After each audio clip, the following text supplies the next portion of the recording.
Vaheguru Ji Ka Khalsa, Vaheguru Ji Ki Fateh. My name's Amaninder Singh. I just want to really discuss and express my gratitude that as a part of the Sikh initiative, which is a collective of individuals that want to come together to put on Sikh-related events, forums which will allow Sikh individuals or people who want to learn about Sikh way of life to discuss, express, and share their thoughts and practices amongst each other. Specifically today, we're doing a Sikh Talk. This Sikh Talk is really important in the community because it provides a forum for people to learn how to talk in front of people, present, but also we have a forum for discussion afterwards. We have children, which is a small part of the program, being able to express the ideas of Sikhi and topics that may challenge individuals or them as individuals within life, Sikh and science, for example. So these types of topics are discussed at Sikh Talk today, and today I want to be just focusing on the Sikh Panth, some of the distances that have been created amongst individuals or groups within the Sikh Panth, how we can look at Gurbani, for example, the Eternal One, the Dayanid, the treasure house of compassion, our Vaheguru, how focusing on that will be able to reduce those divisions, focusing on high-level imminent threats versus long-term issues that have been plaguing the Panth, and also focusing and showing compassion on a community that has survived genocide. So a community that is learning the Sikh way of life again, is expressing it in different ways, languages, practices. So having the patience and compassion and showing that in our life amongst each other to Sikh and another Sikh is an answer I see as an approach that we can help bring the division closer and have a bridge of compassion. So I want to thank you and welcome everybody to Sikh Talk. Vaheguru Ji Ka Khalsa, Vaheguru Ji Ki Fateh. So one of the things when it comes to presenting for kids, I've realized that in this day and age, especially with Sikhs, with so much coverage in the news, with so much, we have so many really good jobs, we have so many good positions. Speaking, public speaking is a very important part of life. And one of the things I think that in our community we've been lacking is public speaking. And I think one of the places that we could really do well is media. If we can have the ability to speak in the media, ability to speak with confidence, every Sikh should be able to answer basic questions. Who a Sikh is, what it means to be a Sikh, and how we feel about being Canadian. We should be able to answer these questions, but it seems like we're very shy about these questions. So we're hoping that bringing this forum to the children, allowing them to get comfortable with speaking, allowing them to be comfortable holding a mic, staring into people's faces, and not being afraid to speak with confidence. That's what I'm hoping that the kids will get from this forum. I know there's some kids who are really good speakers but are very shy.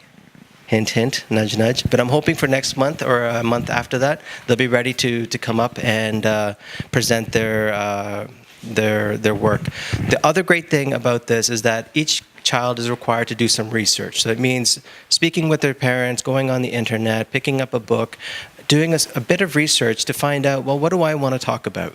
And I think this is also a great part of this forum. Vaheguru Ji Ka Khalsa,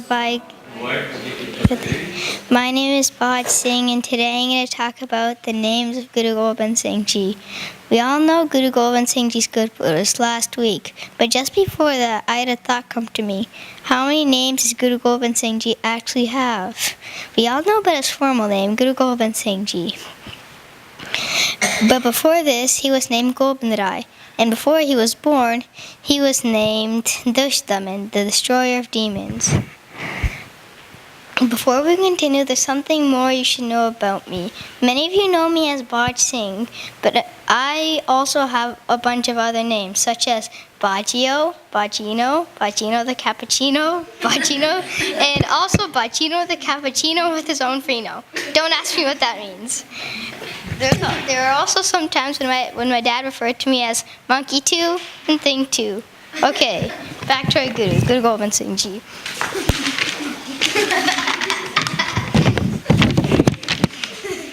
Did you know he was also known as Bala Pritam, which means a loving child? He was also known as Kalki Tar, which means our king who wears a kalki. Did you know the evil Emperor Aurangzeb said no one in his kingdom could wear a kalki or use a loud war drum or ride a horse, except for him, of course. But Guruji did not listen, and he said he'd do all three, which he did do. He was also known as Bajavale, which means he kept his own Baaj. No, not me, but a warhawk. He was also known as Shahe Shan Shah, which means King of Kings, and which he still is. I hope you enjoyed learning about the many cool names of Guru Gobind Singh Ji. If I missed any, please let me know. Vaheguru Ji Ka Khalsa, Vaheguru Ji Ki Fateh. Vaheguru Ji Ka Khalsa, Vaheguru Ji Ki Fateh. My name is Bijai Singh, and my presentation today is about Bhai Bidhi Chand Ji. Bhai Bidhi Chand Ji is known for recovering the two horses Dilbag and Gulbag. The story starts with a group of Sikhs traveling through Kabul to see Guru Har Gobind Sahib Ji. They brought lots of gifts for Guru Sahib, amongst which were two beautiful horses. The horses were brothers named Dilbag and Gulbag.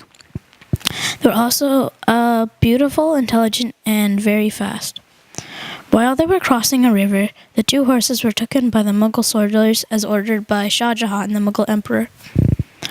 When the group of Sikhs reached Guru Har Gobind Sahib Ji, they apologized for losing the horses, but the Guru wasn't worried about the horses. Upon hearing about the stolen horses, Bhai Bidhi Chand decided to get them back. However, he was feeling very conflicted. He had promised Guru Har Gobind Sahib's father, Guru Arjan Dev Ji, that he would never steal again. But he wanted to make things right, so before he left, he did ardas and asked Guruji for forgiveness for what he was about to do. He went to the city of Lahore, where the Mughal Emperor Shah Jahan resided in one of the world's most well-guarded castles. Bhai Bidhi Chand knew if he wanted to get inside the guarded fortress, he would need a disguise. So he went to his friend who lived near Lahore and asked him for clothes that a gardener would wear and a tool to cut grass. Bhai Bidhi Chand used a disguise and cut some fresh grass and carried it back to the castle. There he was able to make friends with the royal guard in charge of all the emperor's horses. Soon he was hired as the royal grass cutter. Every day he would cut grass and slip a large rock inside the bundle. While everyone was asleep at night, he would take a large rock and throw it into the moat of the fortress. This would make a loud splashing sound which would wake everybody up. He did that for a few days and eventually everyone got used to the sounds. Now he was ready for the next part of his plan. He hosted a big party, invited all the guards, and gave them some really strong wine. When they drank the wine, it was so strong that it knocked them out. While they were sleeping, he took Dilbag and went to one of the castle towers and jumped off. Then the horse landed in the water. It made a loud splash, but since he had been throwing rocks into the water every night for the past few weeks, everyone was used to the sound and no one got up. He rode fast and brought the horse to the village where the Guru was staying. Rather than being happy, the horse would not eat and he looked very unhappy. The Sikhs realized that he was missing his brother Gulbag, so Bhai Bidhi Chand decided to go back to get Gulbag. When he arrived in Lahore, he decided to choose a different disguise. He was now dressed as a Hindustani astronomer and a world-renowned tracker. He had a long, flowing green robe, a set of Punjabi jyotis, a parted beard, a kamar kasa, and a wand with a chain on it. He went around town using his wand and chain, made prophecies, and spoke about his great tracking abilities, claiming he could find anything that was lost. One of the guards heard him and immediately went to the emperor and said there was an amazing tracker outside that could help find the horse. The emperor decided to hire the tracker to find Dilbag. Bhai Bidhi Chand claimed he could figure out where the horse was based on the stars and conversing with the gods. He said to be sure he needed to go to the tower where the horse was kept. He then asked for the doors to be locked from the outside. Once the doors were locked, he quickly got Gulbag ready and went to the top of the tower. He shouted out to the emperor and all the guards and confessed who he was and what he had done. Just like before, he jumped over the wall and into the moat. He rode like the wind through the forest while the emperor's guards scrambled to chase him. In this way, Bhai Bidhi Chand was able to escape and rescue Gulbag, and he returned the horses to Guru Sahib. I hope you learned something new from my presentation today. Vaheguru Ji Ka Khalsa, Vaheguru Ji Ki Fateh. Vaheguru Ji Ka Khalsa, Vaheguru Ji Ki Fateh. My name is Amrita Kaur. My topic today for the Sikh Talk is courage and strength. Imagine giving up your life, not for your own religion, but for the rights of others. Such is how our ninth Guru, Guru Tegh Bahadur Ji, got shaheed. Guruji was not protecting the rights of his own people, the Sikhs, to practice their religion, but instead he was protecting the rights of the non-Sikhs, people from Kashmir. These people respected the Hindu scholars and were being threatened to convert to Islam by the Mughal Emperor Aurangzeb. Guru Tegh Bahadur Ji stood up for the honor of the Kashmirs so that they could practice their religion freely, and he made the ultimate sacrifice and was beheaded by Aurangzeb. For this sacrifice, Guru Tegh Bahadur Ji is called the protector of Hindus, Hindi Chadar. What gave Guruji such courage and strength?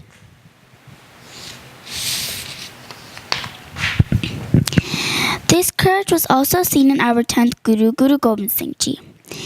Imagine giving up your children, not one, but four, all to keep the honor of the Sikh religion. Guruji's eldest son, Baba Ajit Singh Ji, was only 17 years old when he went into the Battle of Jamgor. Baba Ajit Singh Ji displayed courage by going out to the battle where the Sikhs were outnumbered by the Mughals and knowing that he would be sacrificing his life. Seeing his elder brother fight with courage, Guruji's second son, Baba Jujar Singh Ji, asked for permission to follow his brother's footsteps. Knowing that Baba Jujar Singh will not come back alive, Guruji said yes. Guruji saw his second son get shaheed, but yet he stood strong. What gave Guru Gobind Singh Ji such courage and strength?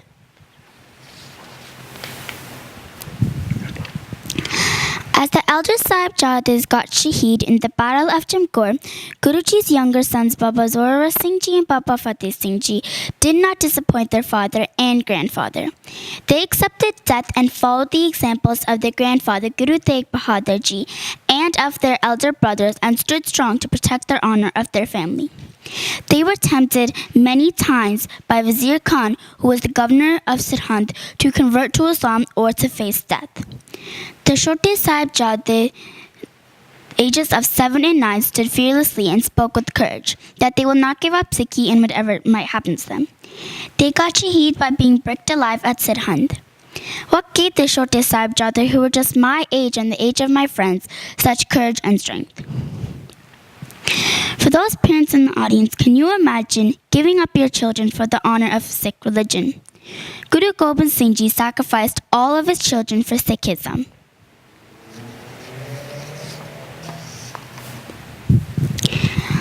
Char moy to kya hoye jeevit ke hazar, in putran ki sees parvar de sutchar.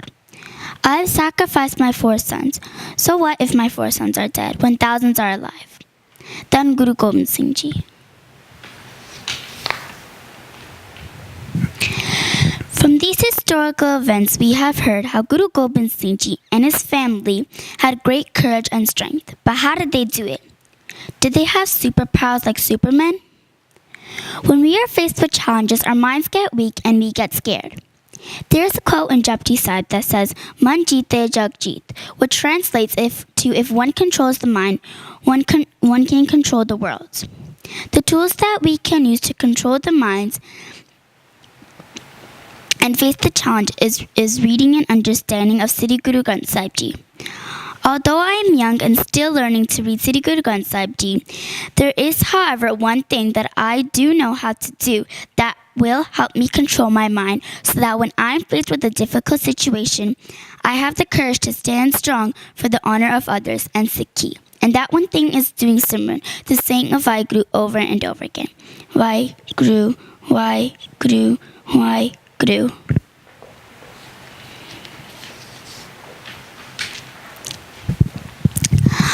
I'm inspired by the Char Sahibzade because of their bravery and standing up for their faith.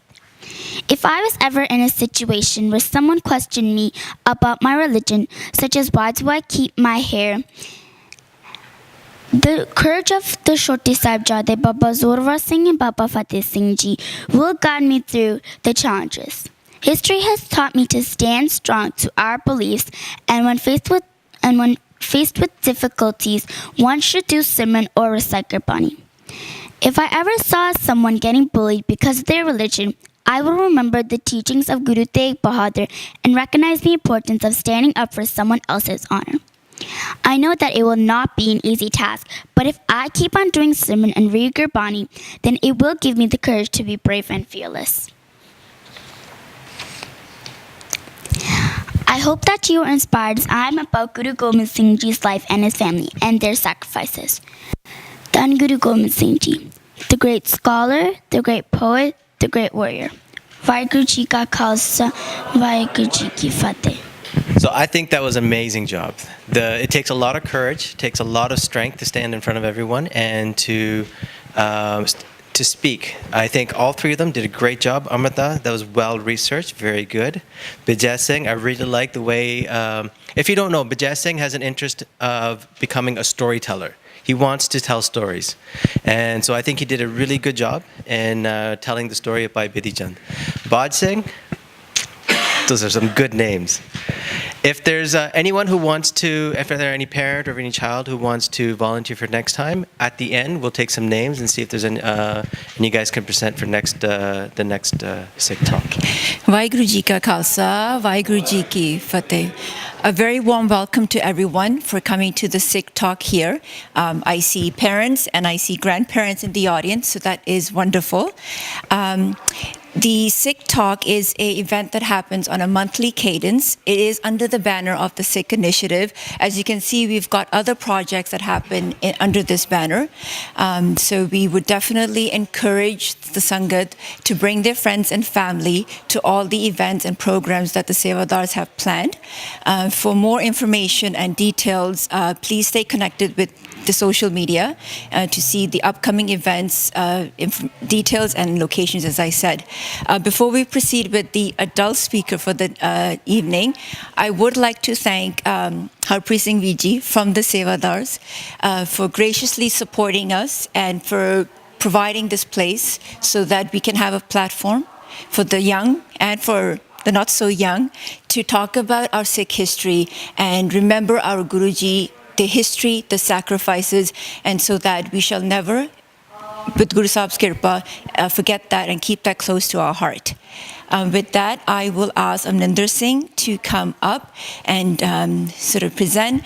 But just one thing, apologies, some housekeeping etiquettes. Amaninder will be given up to a maximum of 15 minutes to speak. We will have a time check at the 10-minute mark and the 13-minute mark. At the end of the presentation, we open up the floor for discussion. Just being mindful that we want to give everyone the opportunity to speak, as well as just being respectful and having an environment where we can engage and, as we said, progress towards the path of learning of Sikhi. Amaninder, it's a hard act to follow after those children who spoke fearlessly and very inspirational, but I have full faith that you will do equally well. I want to thank Vaheguru and thank everyone for this opportunity to discuss that we've come here together as taking a part in the forum of the Sikh Talk. So today I want to come and dive into some broad issues. You know, in the world, there's 7.5 billion people on this earth as we speak. Now that doubles at a rate usually now it's varying, but within 49 years, it went from 4 billion to 8 billion, which will be in 2023. By 2100, that's going to be 10 billion. Now, UN has estimated that 10 billion is the carrying capacity of humans on this earth. Now, as we know, with the increase of population and human population, there's going to be conflicts, divisions due to language, culture, many other things. So many of these influences, these types of conflicts come up. What are they influenced by? How do they come about? What's the role of the Bant? How is the Bant going to serve in this world? How are we going to interact with all these individuals as a part of that human race, recognizing that one in that human race? I want to come and focus on the Bant now. The Bant, which is here to serve, but we also have, looking at the Bant a little bit closely, there's some divisions or distances between individuals or groups. So I want to look at how do we reduce the division within the Panth? And I see it as compassion as one solution. A compassion. So I'm going to discuss with you today how that compassion can be realized or practiced. I'm going to talk about a few things. One point would be compassion of the Dayanid one, the treasure house of compassion.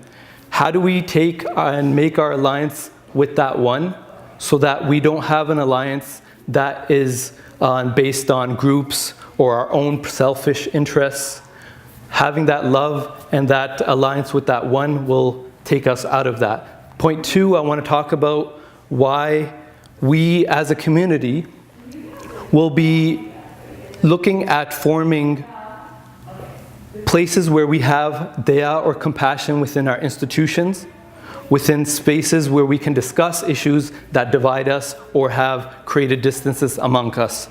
So that point also will look at why, as a community, we have to have compassion amongst each other, seeing that the community has gone through so much traumatic instances like genocide, colonialism, so many things that have affected the community. And thirdly, I want to look at we as a community having the compassion to look at and the patience to focus on imminent threats to the community or the world as a Panth and deal with those rather than focusing too much at the short-term time frame on long-term issues which have been plaguing the Panth, right? So I want to dive in with the first point. We see that Gurbani gives us a guide of how to resolve issues or that come up problems within the Panth. We have an example of Guru Arjan Dev Ji. Guru Arjan Dev Ji Maharaj was having an issue of persecution specifically or imminent danger coming from Prithvi Chand, which was Solhi Khan. Solhi Khan was coming to attack Guru Sahib Ji. There was an issue of a problem with Solhi Khan and them not understanding Guru Arjan Dev Ji's position. So Guru Arjan Dev Ji talks about within the Shabad that a letter was sent to communicate and resolve this issue. Also, an actual emissary, a person was sent to communicate what's going on. You know, how can we come to a resolution on this issue? Where there was a disagreement of what Guru Arjan Dev Ji was expressing and what they stood for in Guru Granth Sahib Ji. They wanted, Solhi Khan wanted to have that change. They had a disagreement with what was written in Gurbani. And so all these different resolutions were proposed. But Guru Sahib Ji within that shabd, it says, "Main sab kuch chhod, par ab tum hi te aaya." That I focused on that eternal one, right? And we have another shabd that really dives into groupisms or tarebaji. Guru Sahib Ji says, "Hamra tara hare asmai." So tara is an alliance. So within that shabd, Guru Sahib Ji talks about tare or alliances with families within families, brother and brother having an alliance with another brother. But those alliances, Gurbani teaches us, that are based on Kam, Krodh, the Panj Vikar, right? That the Panj Chor fight and make us fight amongst us each other, was Kam, Krodh, Lo, Moh, Abhiman, Vadai, right? So because of the Tarebaji, we have influences where we practice, where we are subject to the influence of the Panj Vikar, right? So what we want to see is taking the guidance of Shabd Guru and taking the alliance of Vaheguru is the best way forward. So looking at that example of Guru Arjan Dev Ji, showing us the way to resolve, to make attempts to resolve these issues, but at the end of the day, some things which are most important is to take the resolve or alliance of Har Prabhu, which is the Dayanid, the treasure house of compassion. The second point I wanted to come to was within the community, this is a community, there has been countless genocides or attacks. One is the recent one, but before that we had two Kalekare, which is two other genocides. which we survived. Traumatic incidences which the community survived. We survived colonialism, and still many institutions which we are still living within are based on these colonialist thoughts or racist systems of oppression.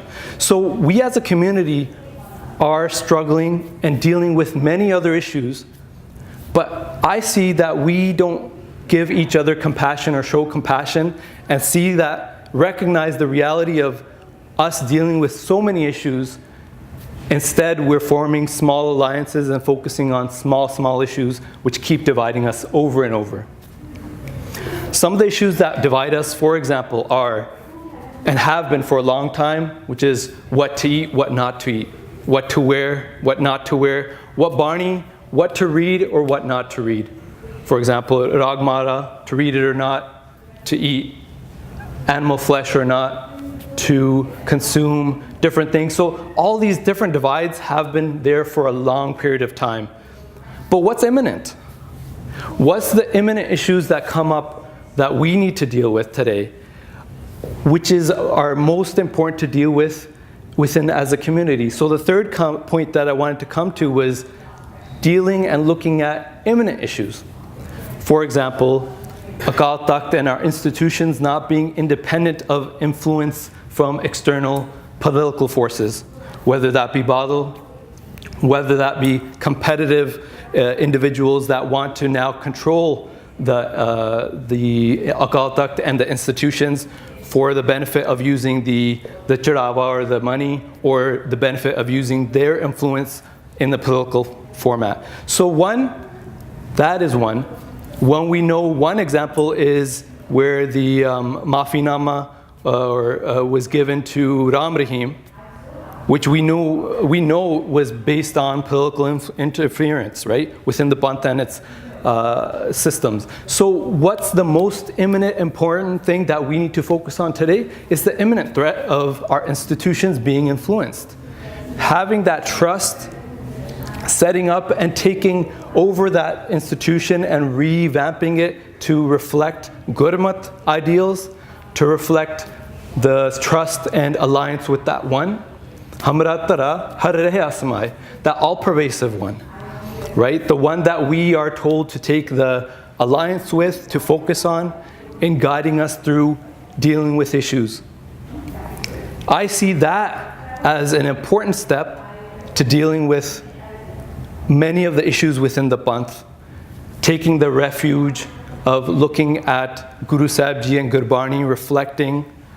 So what other institutions are lacking? For example, due to genocide or colonialism, our literature, language, our culture has been changed.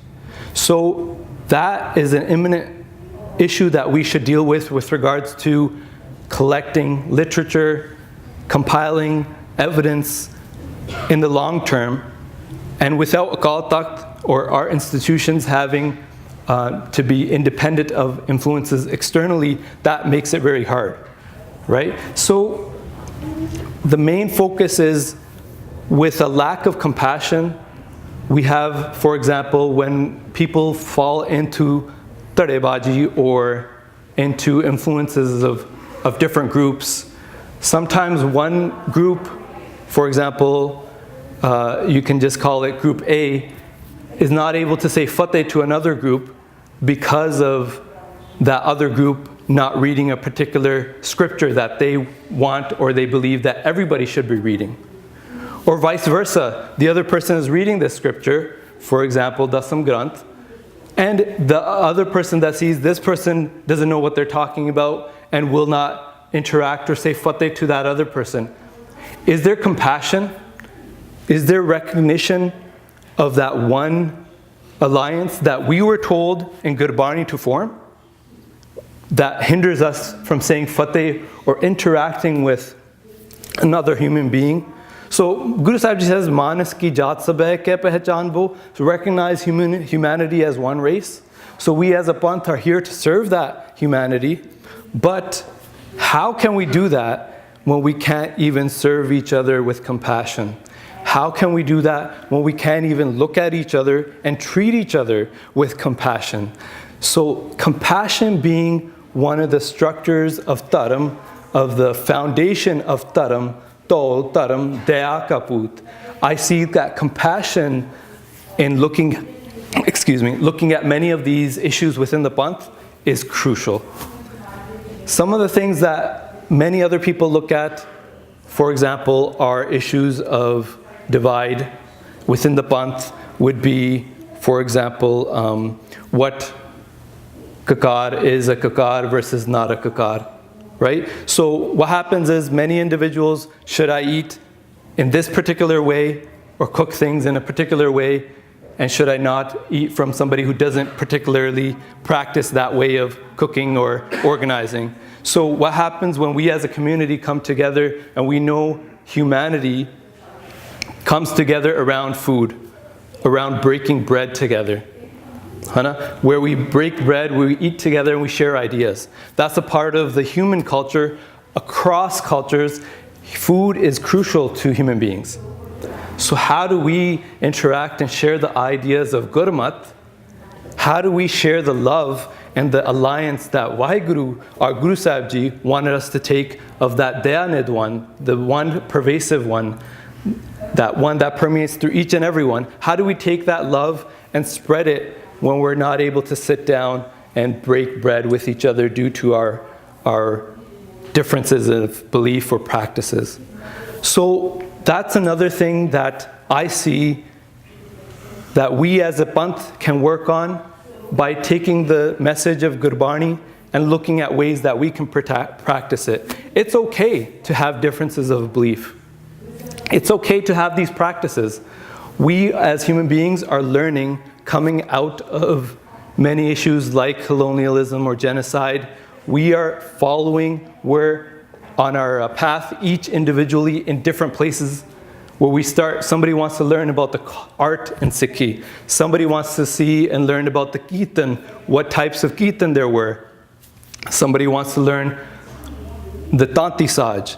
Somebody wants to learn the martial arts that existed within Sikhi. And so people come at Sikhi and learn in different ways, in different languages, English versus Spanish or French now, right? So with these different languages, there's expressions that come up. There's issues of translation and being able to fluently translate ideas. So many of these things are going to come up. So as a Panth, looking at compassion when due to all the trauma we have survived as a community, giving compassion there, recognizing compassionately that we need structures and institutions to deal with imminent threats, that we as a community have to see the compassion, that we have to focus on the compassionate one, the eternal one, that is the treasure house, the Dayanid one, as within our life, and living that compassion, we can, as a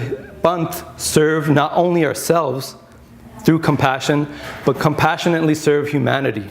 The humanity that's going to have increase of issues, conflict, resource sharing. We have coming back to the world, we have a world in which there's finite resources, but there is an increase in population. So 10 billion people by 2100 with a limited resources, there's going to be conflict. How will the Panth serve the humanity? How will the Panth and Sikhs serve each other with compassion? Vaheguru Ji Ka Khalsa, Vaheguru Ji Ki Fateh. I think one thing is noteworthy of re-emphasizing, and you touched on it, and it's this idea of turning to our Guru for answers. I think we don't do it enough, and I see especially with the younger generation, I think they don't even know about this tradition within Sikhi, that when we have a conflict, an issue, something we need to resolve, that turning to the Shabad is so important in our history and our tradition. Doing ardas before Guru Sahib, taking a hukam, and then trying to understand how that hukam is going to help us resolve that issue. It's a tradition that I think we've let go of. It's become kind of loose within our community, and I think it's even leading to issues with the Panth, or how are we going to deal with certain things or imminent threats. I think it's just a really important tradition, aspect of our faith, our connection with our Guru that we haven't emphasized enough, I think, in recent generations. The second thing I just want to mention about Panthic unity, I think we have to keep in mind too that this is something that even during Guru Sahib's time they struggled with, right? I mean, you had Sikh sangats who would start to follow Prithi Chand or Meherban or whoever it was, right? This happened during Guru Sahib's time. The splits, the divisions, it happened at the time of coming together to make the Rat Maryada, which was supposed to be a document that could bring all Sikhs together. That was the idea. The whole idea was that Sikhs were so divided, so fractured, that we had to find a way to create unity amongst the Sikh Sangats from different belief systems as well as geographies, different geographical locations. And when they did that, not everyone agreed that they wanted to follow that. And that was at a time when Akal Takht Sahib was very well respected. That was at a time when we had very, very Gursikh leaders within the community, very prominent Gursikh leaders. And I think we have to keep that in mind, that even at that time, there were people who didn't agree with the approach, didn't agree with the Rat Maryada that came out of Akal Takht at that time, let alone now. I'm not saying I know what the answer is now, but I think it's important to turn to Guru Sahib, turn to the Shabad for answers, and also keep in mind our history, that this isn't a new problem for Sikhs. That's a good point, even like with Guru Tegh Bahadur Ji, when they went to Harmandir Sahib, when they weren't allowed in, what was their action? How did they look and deal with that issue? That's one example. So these issues have always been there at many different levels. I think there isn't anybody in the Panth who wouldn't say that we shouldn't have a level head, or we shouldn't speak with unity, or we shouldn't be unified. I think the problem is when we get so passionate. That's when it seems that we forget. When we're so passionate about a particular type of scripture, the addition or the removal of scripture, or we should read Dasam Granth or we shouldn't read Dasam Granth. It's easy to talk about it when we're all level-headed. But once we start talking about it and then someone else opposes us, we get a little bit of heat. And we say it again, and then more heat kind of generates. And then all of a sudden, that whole concept of love, of ikta, or let's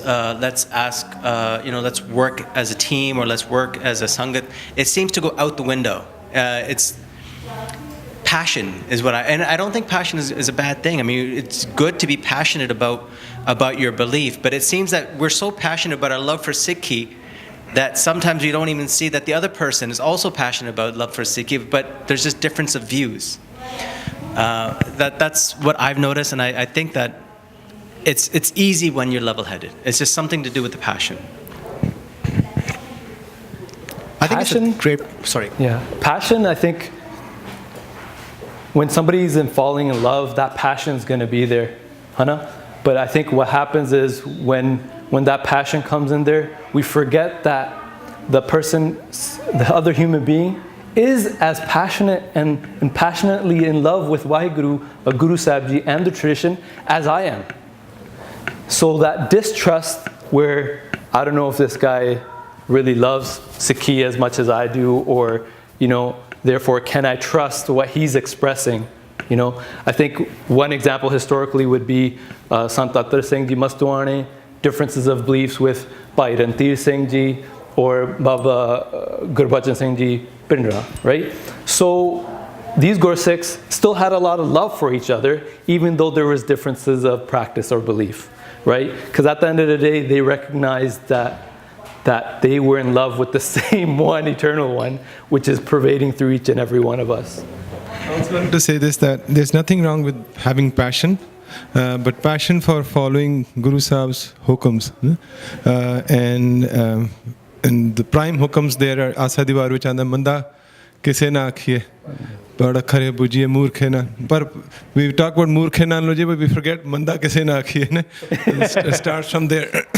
And then passion for having sanj karije guna kari, chhod aap gun chaliye. If you look at that we have much more in common than what divides us. If we have passion for that common thing, I think so that will bring us together. So passion is really important. But passion for following these hukams. One of the key things we have to remember is that when Abdali used to attack, they had 12 missiles. There were differences. But when it comes to existential threat, they all got together and they they fought against injustice and the tyrant. So, but one thing we need to remember is that passion and Guru Sabda Hukum, keeping all this in context, that first thing that we can do is to have respectful dialogue. If we can start from there on, that starts inclusivity. That's a first step to operationalize this love and common thread that everyone has. No matter where we are in Sikhi, we could be, following the Guru Sahib's hukum, or we're starting up. The dialogue is a first step where we can share our love and teach and learn from each other and start from there on. Which is kind of, it's required a lot nowadays. I mean, one thing I was thinking about when I was looking at this topic is we do want to have forums of discussion, right? But traditionally, Katha and Kirtan aren't modes of discussion. Ghost is. Forum of discussion. So there's a forum to that, right? Guru Nanak Dev Ji went and had Ghosti with the Siddhs.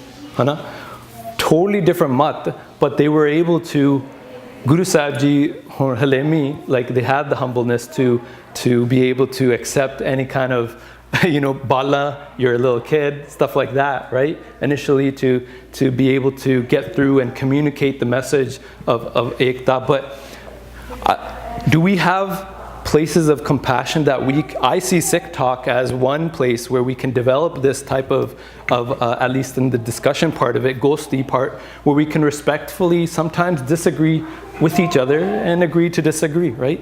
But as you said, without that mutual respect, which we can't have in different parts. Like, for example, one is like when somebody's getting married, the day of the Anand Karaj, you don't see the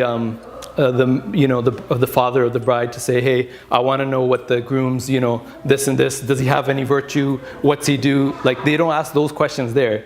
They ask it somewhere else prior, and a forum which is made for discussion, right? So stages of the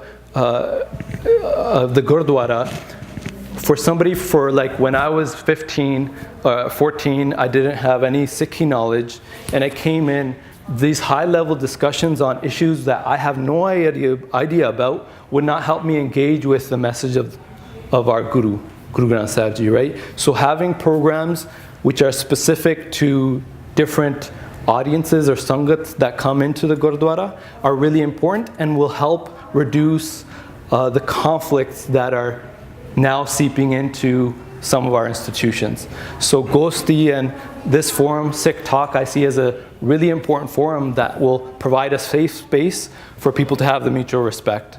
Yeah.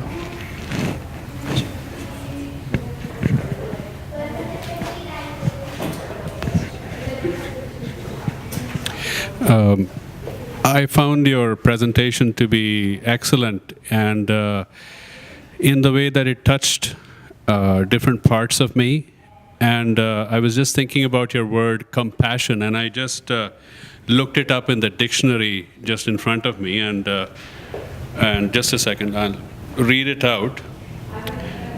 It says, a feeling of sorrow or pity excited by the sufferings or misfortunes of another. And I know you translated from there, I think, the word compassion. And it's interesting that the compassion word actually encompasses passion in it.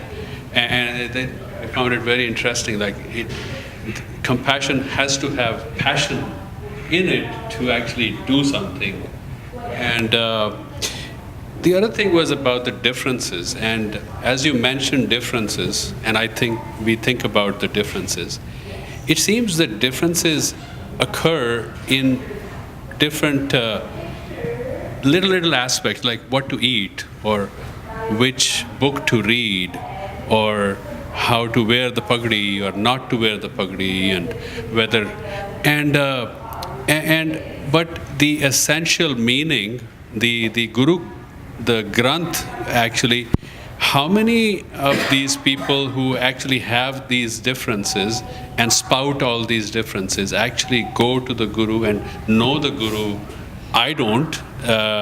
From my perspective, I don't have a good enough seeping in of the guru inside of me to say, I have this difference with you, let's say, about what? So to have a difference about these external things, I think we've gotten somehow, where did this change happen that we got so focused on all these external, like what to eat, like how does it matter? Like ultimately, if you're doing a part and if you're reading the guru and imbibing it, the eating part will gradually happen on its own. So that's one of the things that was coming to my mind, and I'll shut down for now and maybe later. Waheguru ji ਕਾ ਖਾਲਸਾ ਵਾਹਿਗੁਰੂ ਜੀ ਕੀ ਫਤਿਹ। ਆਪਾਂ ਸਿੱਖ ਪੰਥ ਦੀ ਤੇ ਮਨੁੱਖਤਾ ਦੀ ਗੱਲ ਕਰ ਰਹੇ ਹਾਂ। ਉਹਦੇ 'ਚ ਮੈਂ ਪੰਜਾਬੀ 'ਚ ਬੋਲਣਾ ਹੈ ਕਿਉਂਕਿ ਤੁਸੀਂ ਮੇਰੇ ਖਿਆਲ ਸਾਰੇ ਸਮਝਦੇ ਹੀ ਹੈ ਨਾ, ਤੇ ਨਹੀਂ ਵੀ ਸਮਝਦੇ ਤੇ ਸਮਝਣੀ ਜ਼ਰੂਰੀ ਆ ਤੇ ਕਿਉਂਕਿ ਜੇ ਅਸੀਂ ਸਮਝਾਂਗੇ ਨਾ ਤੇ ਸਾਡਾ ਗੁਜ਼ਾਰਾ ਨਹੀਂ ਹੋਣਾ। ਤੇ ਆਪਣੇ ਕੋਲ 3 ਚੀਜ਼ਾਂ ਜਿਹੜੀਆਂ ਨਾ, ਉਹ ਸਭ ਤੋਂ ਪਹਿਲਾਂ ਸਾਨੂੰ ਜ਼ਰੂਰਤ ਆ ਸੁਣਨਾ। ਤੁਸੀਂ ਕਿਹਾ ਮੈਂ ਸੁਣਾ, ਠੀਕ ਆ ਨਹੀਂ ਠੀਕ ਆ, ਪਰ ਤੁਹਾਡੀ ਮੈਂ ਗੱਲ ਤੇ ਸੁਣਾ। ਅਗਲੀ ਗੱਲ ਆ ਮੈਂ ਵਿਚਾਰਾਂ, ਤੁਸੀਂ ਕੀ ਕਿਹਾ ਹੈ ਹੁਣ ਮੈਂ ਵਿਚਾਰਾਂ। ਜੇ ਤੁਹਾਡੇ ਸੁਣ ਤੋਂ ਪਹਿਲਾਂ ਮੈਂ ਤੁਹਾਨੂੰ ਰਿਜੈਕਟ ਕਰ ਦਿੰਦਾ ਹੈ ਤਾਂ ਕਨਫਲਿਕਟ ਖੜਿਆ ਹੋ ਗਿਆ।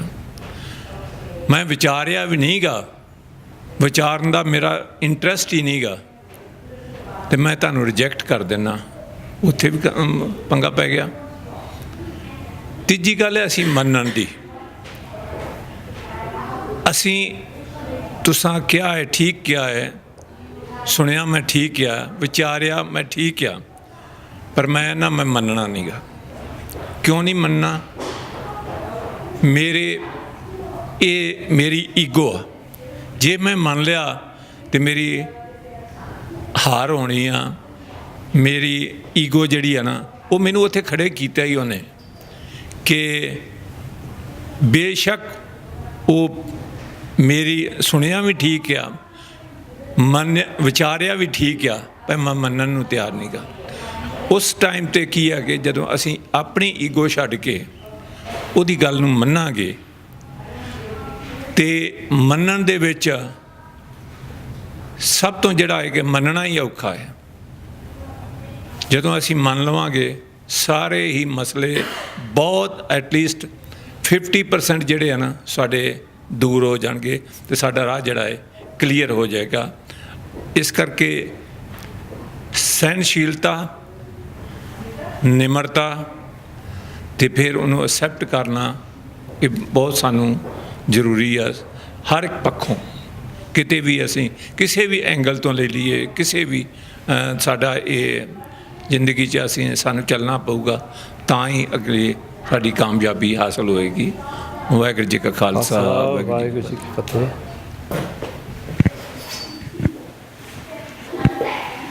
So I just had a thought about what all you shared, and I also keep on reading and through my whatever experience or my travel, what what I've seen is like, and what I've read, and I always question, because we as a Panth have those questions, right? So like, why do we need a human guru? So I think that was an issue after Guru Gobind Singh Ji gave Guru Gaddi to Guru Granth Sahib. But, I was reading like, why do we have so many, fake gurus or so many thans in Punjab where Sangat goes?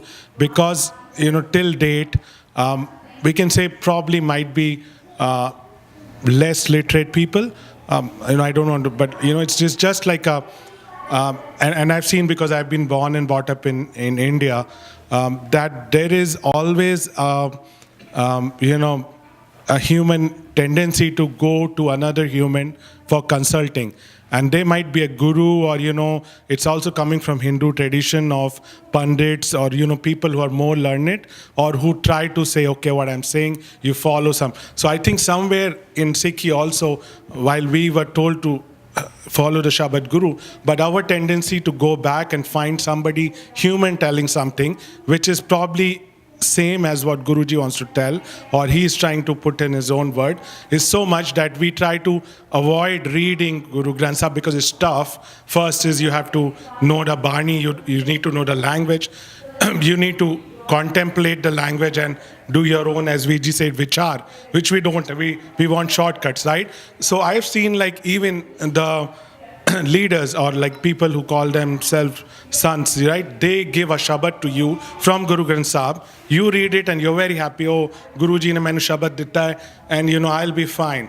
But when Guruji has given you a whole universe of Shabads, but it's just our lack of patience or lack of trust in our Guru and our Gurus who have given Guru Gaddi to Granth Sahib. I think it's just like we all need to mature, and somewhere the Gurdwaras have lagged. Like why we are in a forum here outside of a Gurdwara environment. I feel like coming to Toronto, it's only been an year, and I was reading, like I was looking at the calendar, we have 27 Gurdwaras in Greater Toronto, 17 of them in Brampton, and I see Glidden, I see a Gurdwara just in front of Glidden Gurdwara, and I don't know, like I was in Atlanta, small Sangat, we had 4 Gurdwaras, they never spoke to each other, they never came up for a Nagar Kirtan. So I think it's a global issue that in Gurdwaras, again, the same thing, like I was in Delhi Prabandhak Committee and Shiromani Gurdwara, they don't talk to each other, right? Because it's money, it's power, it's just the institution is so big and nobody wants to leave the power, right? So we have been, I think, as a Panth, more interested in controlling power than actually getting our generations to know about Sikhi, to know about sacrifices. I don't think anybody wants even to sacrifice the post of president, and we talk about Guruji sacrificing his family for us, right? So I think साडे करनी ते कटनी ते बहुत फर्क है. असी बहुत कुछ बोलते हैं as a संगत, but what I as an individual can do to at least follow or mirror my Guru is like all of us, right? We have to all, including our kids, think about that and improve as a human being. I don't think like we're talking about Sikhi, but all religions, ultimately we have differences, but it's all about same. Because if we are a good human being, we are a good Sikh, definitely the Panth will succeed. I think it's about internalizing, not externalizing. So I think this is a good initiative, and all of us should probably try and at least, work towards for us and as well as our kids, just ਉਹਨਾਂ ਨੂੰ real ਚੀਜ਼ਾਂ ਬਤਾਈਏ, let's not fight about outside, but let's fight what is important, human value, or as a human being ਸਾਨੂੰ ਕੀ, what will help us to mature, and ਸਾਡੀ ਇਹ journey in this human life should be successful, right? Because we will not get it again, so that's just like what I think, and I just wanted to share. Thank you. Sorry, I missed a hand over there. Someone was here. Benji? Okay. Benji, hand up.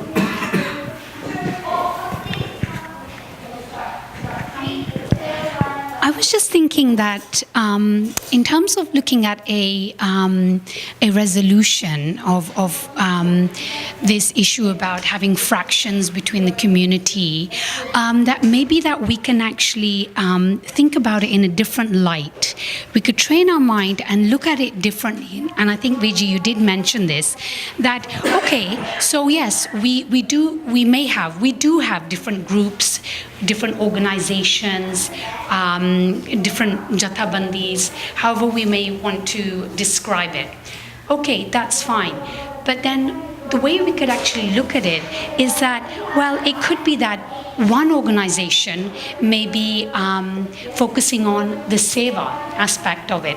There could be another group that's focusing on the kirtan, the bani, there may be it depends on the individual. There may be someone out there like myself that I may feel that, I want to do some more Panthik Seva. So I may take from that group, okay, let me see if I can do some Seva out there. There may be other people who feel, well, through Bani, through singing, I feel that connection with the Akal Purakh. There may be some other people who feel, well, I like to do Simran. There's some groups that focus on Simran kida apane karna. It's not that Maharaj ne nahi kiya abhi sirf aa karna eh nahi karna. Simran vi karna, seva vi karni hai, kirt vi karni hai. So I think that what we can do is that we can sort of change the way we think and say, well, actually, there are positive things here. We have to look at where we are at in our own life. So it could be chalo asi bani pad diya, asi amrit vela kar diya, sangat kar diya, kirtan kar diya, but seva tab asi karde nahi hage. I may be at a stage in my life that actually I want to do more seva. So then what you do, you take that positivity. Maharaj did as well, out of everybody, Saranu deke, always looking at the other person's gun, so that we can actually excel, we could become closer to the Guru. At the end of the day, the goal is the same for everybody. So I think that's the way we need to think about it as well, that the ultimate goal is the same. Just like, say, if we have three political parties, NDP, Conservative, Liberal, let's say. We have 3 Gursikhs representing each party, right? We have. Now, they all have their own policies. They all have their own ways of basically reaching the same goal. What's the goal? The goal is to ensure that all Ontarians or Torontonians or Canadians have the best quality of life in Canada.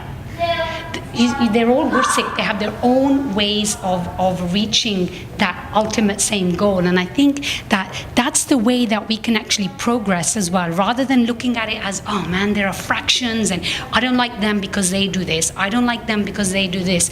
It may be different. Somebody may need to do that Simran. Somebody may need the Seva. Somebody may need that Chalo. I like the Vichar. I like the Santhya. Other people might be, I like the camps and the retreats. I feel that I'm learning more. So I think that's another thing, that just looking at it from a different point of view, that may be an idea to looking at the resolutions. Yeah, I think when somebody's in love, it's expressed in different ways by different people. So, je kisi ne ko gaave, ko sune, koi kare vichar, right? So Guru Gurbani says there's different ways engaging with Vaheguru and practicing Gurmat life, right? And some people like to focus on more things like you mentioned. And it's okay to have, historically, from what I've researched, jathas were formed to deal and accomplish specific tasks, right? Historically. And then nowadays, jathas are used to focus on particular, say they want to do instruction of how to read. That's good. But the divide comes into when we see that our group is more representative or more in love with Vaheguru than another's group, right? When we fail to recognize and respect that they may have the same love that we have, right? And they just have an expression in a different way. So excellent points by everyone, and I think my dear wife stole most of my thunder. The same ideas that I was thinking then too. But I think what we can do ourselves is to really keep an open mind. I think that's one of the biggest things, that even my thoughts about Sikhi have evolved and changed a lot, right? And that comes from education, because there comes a time where you might be part of a certain group or something like that, and you basically your thinking becomes small. You think Sikhi is this much. It's inside this box, and that's all that Sikhi is. But Sikhi is beyond, right? The virtues, everything that you can learn, it goes on forever. So I think the first step for us is to keep an open mind and to keep educating ourselves, right? To learn more. And the more compassion you have towards another group, let's see what their point of view is, right? So let's take that first step ourselves to see what the other person's point of view is, so we can learn from them. And then, if we, there might come a point where we agree to disagree, but it's up to us to take that first step by keeping that open mind, right? And just realize that we're not perfect. Only perfect beings are Guru Sahib and Vaheguruji themselves then too, right? So once we get past that step, I think it's really for us to take the first step ourselves.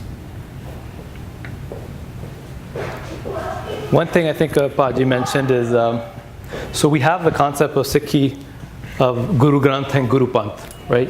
So, someone did mention, I remember reading it early, I think it was Teja Singh's, Baba Teja Singh writing about Baba Teja Singh's Jivan, and them mentioning that until the Panth, this is just something that we can discuss, until the Panth has one leadership or chooses Panj to represent them as a collective, and being able to eat together and in one langar, we aren't able to come together. So having the Panj representatives, Panj Pyare, that are those who are in love with that one, so as representatives, they may be politically only, or it could be socially a representative of our thoughts or practices as well. But I think that's an idea that was put out there. And we do have a tradition of, you could say, our human representative, Parcha Shabd ka, right? Didar Khase ka, right? Yeah. So I wanted to shift the discussion a little bit more towards what you mentioned about what's happening in India. You mentioned the government influences, and that's an imminent threat. I really feel helpless in terms of what's going on there. We really don't have any voice over it. So I wanted to get the Sangat's input into what can we be doing collectively to protect our institutions, to protect the Panth from infiltrations of what's happening today. For example, there was just a petition about protecting the Asthan at Kartarpur. Right? All of this is happening in front of us, and we're unable to do anything. And, history is being destroyed. We were in England recently, and at the Derby Gurdwara, they have a Sikh Heritage Museum there. And we were told that in 1984, there was a Maharaj Swarup that had the bullet hole in it, and it was recently Saskar Kartauda. And why are we not able to do something about this? And we're so helpless here. So I want to get the Sangat's feedback.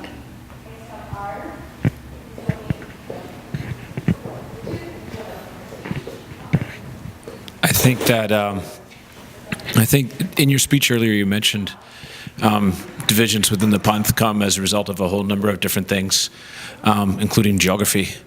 And you just mentioned geography in your piece as well, where there's a sense of helplessness that exists here. I would argue for our community here that certainly, we concern ourselves with politics and that type of thing. But I'm less concerned about the amount of conflict here than I am about actual disengagement. And I'm interested in knowing your thoughts on this, actually, given that you were looking at other items and points of concern within the community. Specifically, I'm talking about our young folks, meaning that there's essentially a barrier that exists between them and their faith, and that barrier is language. There's no doubt that we make our best efforts to teach our children how to speak, read and write Punjabi and whatnot. But if we're honest with ourselves, the actual percentage of our children, including my own children, that can, I'd say for a number can speak Punjabi and understand spoken Punjabi, but the number that can read Punjabi is exceedingly small. I would argue it's single digits, in fact. And then beyond that, you ask yourself, what is the language that they use in life when they communicate with each other? And it is exclusively English, which means that for them, their children will, function exclusively in English. I'm wondering what your thoughts are about how this can be fixed, and because this is what I see is as our most compelling threat here in Canada, and not to disregard yours, because certainly the politics is a piece of it, but I'm taking the maybe what is a Canadian perspective on this, and so I'd like to hear your thoughts on that. Specifically, actually, from my own experience, so as first generation, born and raised in Canada, growing up, I spoke only English. Even in the house, mom would speak Punjabi, I would respond in English. There was a huge barrier for me to understand Gurmat because there was no spaces for one at that time. So born and raised, like 83 is my date of birth. So in the area where I grew up in Brampton, my best friends were like Christians, right? They're and through they're born in here through Irish descent, right? So my cultural understanding or exposure to religion was mostly mom who, to best of her abilities, understood Gurmat due to colonialism, due to the confusion, the best she could, wasn't able to explain what the different gurus were, how, even the creator, and how we would even go to the mandir and stuff, right? So there was a disconnect of practices of what is Gurmat, what is Sikhi, what is the purpose of life. So these things weren't discussed. The only thing was discussed, though, actually, I do remember vividly, is the story of the Sahibzade, which everybody can be hit by, right? So that actually kept me to question, why would these young children do such an act, right? So some of those stories is one way to provoke a question of why do we have a history like this, right? But as you're saying, English programming, English communication or forums is crucial, not even for our children to share amongst our fellow human beings in Canada, our own beliefs and their own beliefs, right? So I think the English programming, one effort is the Sikh Darbars, right? That we have in presentations, which will be in English, and which will hopefully address and have programming for some children. There are many other programs, I think, taking place, but I did also come up with as a hurdle. I'll just give a little, due to colonialism or the push of Hindi in India. So a lot of the individuals who are in committees, they see that we have to push Punjabi because it will be lost otherwise, right? Because of our, the push to eliminate Punjabi and a Punjabi movement of Suba, being able to speak it in there. So I realized, so when I responded, hey, we need to have more English, he's like, no, we should have it in Punjabi only, right?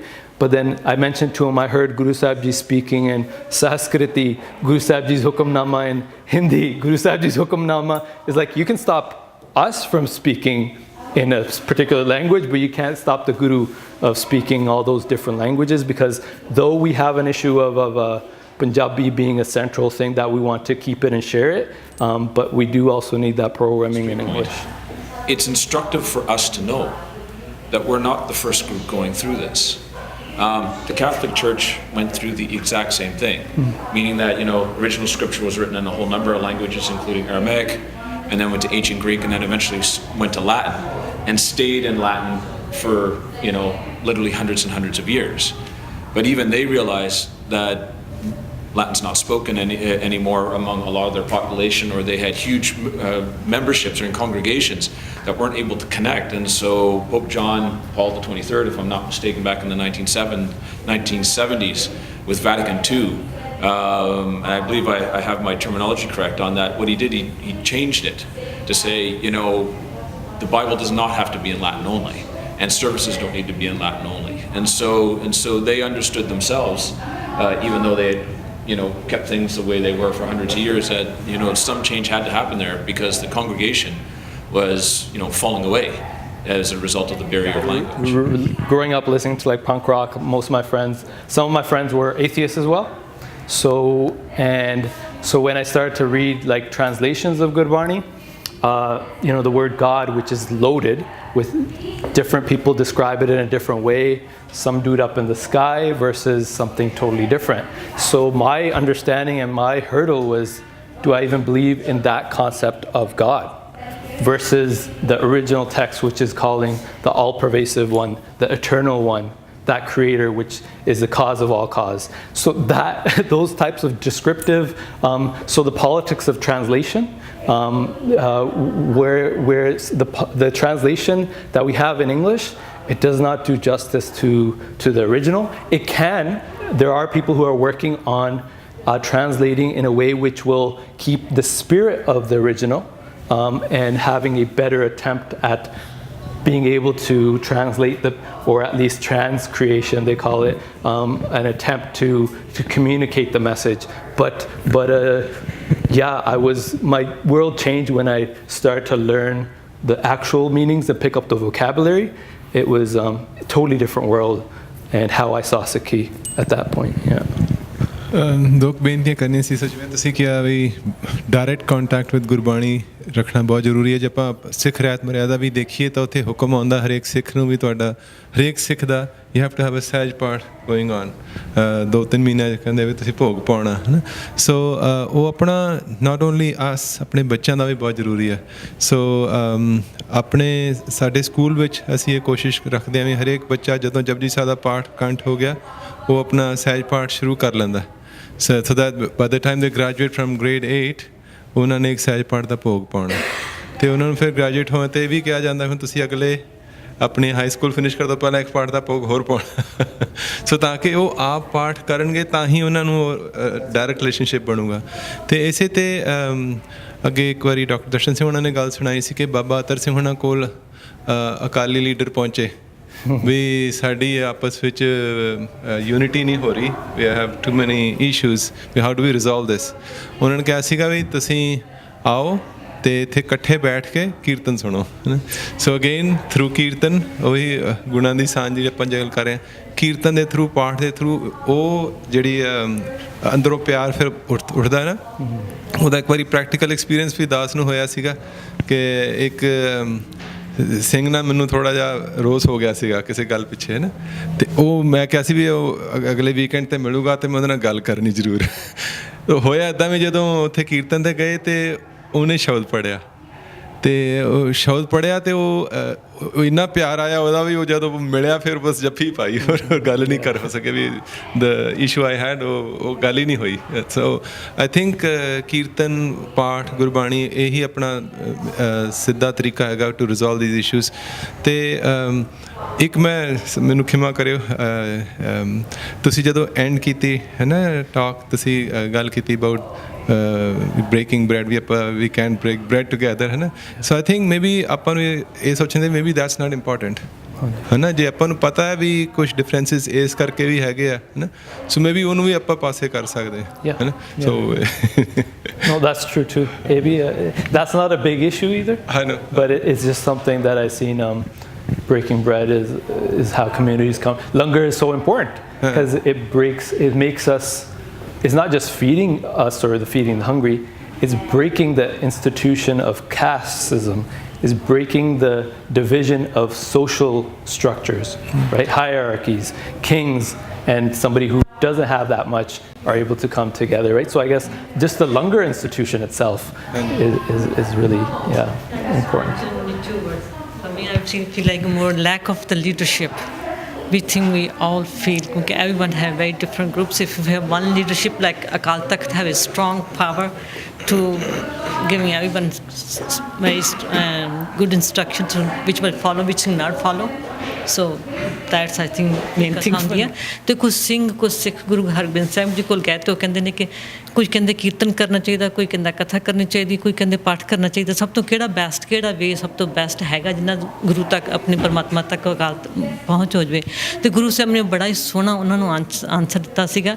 ਉਹ ਕਹਿੰਦੇ ਸੀ ਕਿ ਤਿੰਨੋਂ ਦਾ ਹੀ ਮਹੱਤਵ ਆਪਣੀ ਆਪਣੀ ਜਗ੍ਹਾ 'ਤੇ ਆ।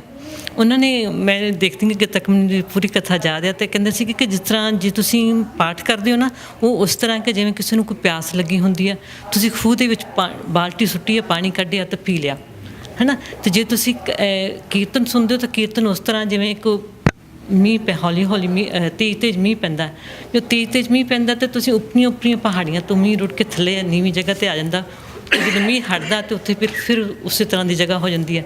ਸੋ ਕਹਿੰਦੇ ਕੀਰਤਨ ਕੁਝ ਇਸ ਤਰ੍ਹਾਂ ਦਾ, ਜਦੋਂ ਤੱਕ ਤੁਸੀਂ ਸੁਣਦੇ ਹੋ ਬਹੁਤ ਆਨੰਦ ਹੈ, ਬਹੁਤ ਆਨੰਦ ਹੈ। ਜਦੋਂ ਤੁਸੀਂ ਥੋੜ੍ਹਾ ਜਿਹਾ ਬਾਹਰ ਨਿਕਲ ਜਾਂਦੇ ਹੋ ਤਾਂ ਤੁਹਾਡੇ ਦਿਮਾਗ 'ਚੋਂ ਕਈ ਵਾਰੀ ਉਹ ਰਸ ਨਿਕਲ ਜਾਂਦਾ।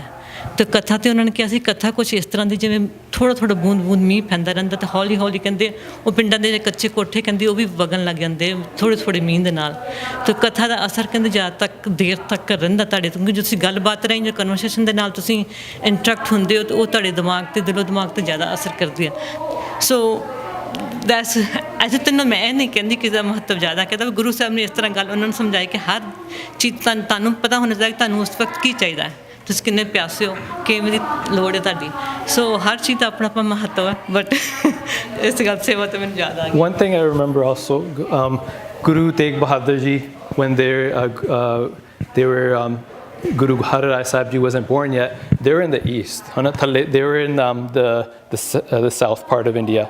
So those people didn't speak Punjabi or local languages. Guru Sahib Ji had to communicate to them in their language. So it is crucial that we present programming that will help transition individuals. Like if I was to come into a Gurdwara and I was expected to understand the Kirtan right away, it wouldn't happen for me. I would not be here today. I was able to go to programming which was Siddhe, like just straightforward Punjabi. It was easy, I could understand it. That helped me ask and think about questions about life that Gurbani talks about. However, if we had that in English, or we had a specific time for, hey, the community is, this will be an English program for the sangat, and then at a particular time, weekly or whatever, in each gurdwara, and then we're able to invite our colleagues, our friends, to help get to know us and come as a community just to come learn. We're not trying to convert anyone. We're just trying to share ourselves, right, with each other, right? So that is an approach, one, that'll help not only bring us together, but the rest of the community in Canada, and have other people understand our own way of life, right? And address some of the issues with our new generation not being able to connect with Sikhi. So different programming for people at different places within the path is really crucial. I'm just going to open this up a little bit further. And when I sit in this room, I see a lot of Sikhs who are Saje Hue Sikh. And over the Christmas break, I was with a group of people, and amongst them was actually a family who are of Sindhi origin. And interestingly, they were in Vancouver, and they are my age, and they said, our parents had the Guru Granth Sahib in our home, and they used to go to the Gurdwara Sahib every day. And interestingly, within this generation, within their 20 years here in Canada, their kids now go to Hare Krishna mission now. And I was thinking about this, like the more we have become focused on Punjabi bolni hai, ya asi ਇਹ ਸਰੂਪ ਰੱਖਣਾ ਹੈ, ਔਰ ਅਸੀਂ ਇੱਕ particular ਵੇ ਦੇ ਨਾਲ ਕੀਰਤਨ ਕਰਨਾ ਹੈ, ਜਾਂ ਇੱਕ ਪਰਟੀਕੂਲਰ ਵੇ ਦੇ ਨਾਲ ਅਸੀਂ ਖਾਣਾ ਖਾਣਾ ਹੈ, we have lost a generation of people, and are continuing to lose a generation of people who were at one point Sikhs or were part of that family. And we have actually ਅਸੀਂ ਸੁਕੜ ਗਏ ਹਾਂ, we have become, ਅਸੀਂ ਇੱਕ farm ਤੇ ਅਸੀਂ create ਕਰ ਲਈ, but we have lost that big man. I was talking with the young man who was 24, he's going to become a physician, and I was thinking, like, this young man who goes now to the Hare Ramakrishna mission, whereas one generation ago ਉਹਦੇ ਘਰ ਦੇ ਵਿੱਚ ਪਾਠ ਹੁੰਦਾ ਸੀ, ਔਰ ਉਹਦੇ parents ਹਾਲਾਂਕਿ they were not in this traditional, whatever we call a Sikhi Sarup, they still would follow the Guru Granth Sahib. and that was the teaching that they were. So I'm also like, how many Martin Singhs have we gotten into the Sikh faith, whereas we have lost such a like big swath of people who were part of the faith. So ਇਸ ਚੀਜ਼ ਬਾਰੇ ਵੀ ਸਾਨੂੰ ਸੋਚਣ ਦੀ ਲੋੜ ਹੈਗੀ ਹੈ ਜਦੋਂ ਅਸੀਂ ਧੜਿਆਂ ਦੀ ਗੱਲ ਕਰਨੇ ਆ, ਜਦੋਂ ਅਸੀਂ ਕਲੈਕਸ਼ਨ ਦੀ ਗੱਲ ਕਰਨੇ ਆ. Just about the Sindhi community, I have been very much connected with them for nearly 50 years. Sindhis, about 100 years back, every family has Guru Granth Sahib Prakash at home, and all the ladies and men were able to read and understand Gurbani very well. Time changes on, and then our leadership, and we should not go in that topic. So we detach them a little bit, but still they have a lot of love and respect for Sikhism and Guru Granth Sahib's teaching. In November, in Guangzhou, is a part of one city in China. There are about hundreds, you can say, Sindhi community peoples. They celebrate Guru Nanak Sahib's Prakash Purab. And we started in the year of about 2005, first time, in that time. So first the two ladies who can do the sad part, they started at their home, and then they in the banquet hall they celebrated, and Guru Nanak Sahib's Prakash Purab, they were singing bhajan.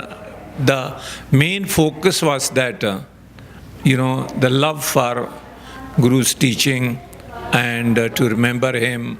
But of course there were some flaws with their current, but they don't have the intention to do it. So if you explain to them, and then they will definitely correct it. Where we are wrong, we do not explain to them that this is Guru will not love this. Guru will not accept it. So before we tell them, we tell them, oh, you are totally wrong. Why you are doing it? They are ignorant. They don't know it. So the point again comes tolerance and sahनशीलता and vicharan di lod hai. Vaheguru ji ka khalsa, Vaheguru ji ki fateh. So just a few things. I think regarding the language, I agree with you that it's important to speak the language that people are comfortable with, but ultimately I think most of us agree, you do need that personal connection with Gurbani, and also the reality is that a lot of great Sikh literature is in Punjabi, and reading it in English doesn't do it justice. You try to read Bhai Veer Singh Ji in English, it's almost nonsense. It doesn't do the stories justice, it doesn't do the feeling justice. So I think Punjabi is important, but obviously beyond that, the different languages that are used in Gurbani, Hindi, Abranch, Farsi, Arabic, everything, so many different languages. And I think also back to the point of that Viju is making in several people, that when we talk about different groups, we can take the best thing from them. I don't find fault in that. But we're also not talking about just little things like what people eat or what they wear. We're talking about doing Prakash of Dasam Granth next to Guru Granth Sahib Ji. We're talking about groups that don't let women do seva in the darbar. We're talking about anti-Sikhi themes that are pervasive in these groups. And I don't think that we can always just say, well, yes, I'll work with you because we'll just find the little things that are in common between us. I think there's kind of danger in that, because I think we do have an obligation to protect our traditions, to protect our Guru, to protect our Gurbani. And I think a lot of these groups maybe don't have that agenda. They have other agendas at hand when they do that sort of thing. And I think I go back to our history always. I mean, even when you look at Banda Singh Bahadur Ji, even he, to come back into the Panth, he had to accept Panthic decisions that he didn't agree with. And I think that's what it means to be Panthic, that you follow the Panthic decisions even when you disagree with them. because that's the institution that Guru Sahib set up for us. Guru Sahib told us that the Khalsa is the Panth, and we need to follow Panthic decisions. It was a democratic process that he created. So even when we disagree with something, I think the very meaning of being Panthic is, on one extreme example, is following those decisions even when you disagree with them. And I think it goes back to Uncle Ji's point about having Nimrata, and I really think that's what like Banda Singh Bahadur Ji did. I think we just need to look to our own history to find these examples and find the inspiration in them. On the name of unity, we do not want to dilute the purity of Panth. There's no compromise on Guru Granth Sahib Ji's Bani. There's no compromise on concept of Amrita. There's no compromise on that. That keeps brings the Sikh to Sikhi. If we start compromising with that, then we are in trouble. So the whole effort we are trying to do to keep the togetherness together, bring the brotherhood, with keeping Guru Granth Sahib Ji and the concept of Guru Granth Sahib Ji at the top, on the top of basic pyramid for the Sikh. And we don't compromise with that.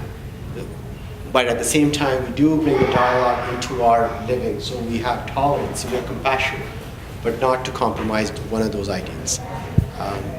Thank you very much for today's discussion. For the next Sikh Talk that will be happening in February,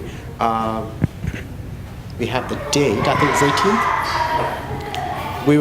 We will send it out on the social media. If anybody wants to volunteer on the adult side of the forum, please feel free to raise the hand. We also for the children as well. If anybody wants to volunteer, please feel free. Once again, I really thank Bijai for the space, and also Talvinder Kaur Penji. She is helping out the kids on the other room. She was sitting here earlier and over there, and she has volunteered to help out the seva of keeping the kids engaged in the presentation and the discussions. Thank you so much. Thank you so much. Vaheguru Ji Ka Khalsa, Vaheguru Ji Ki Fateh.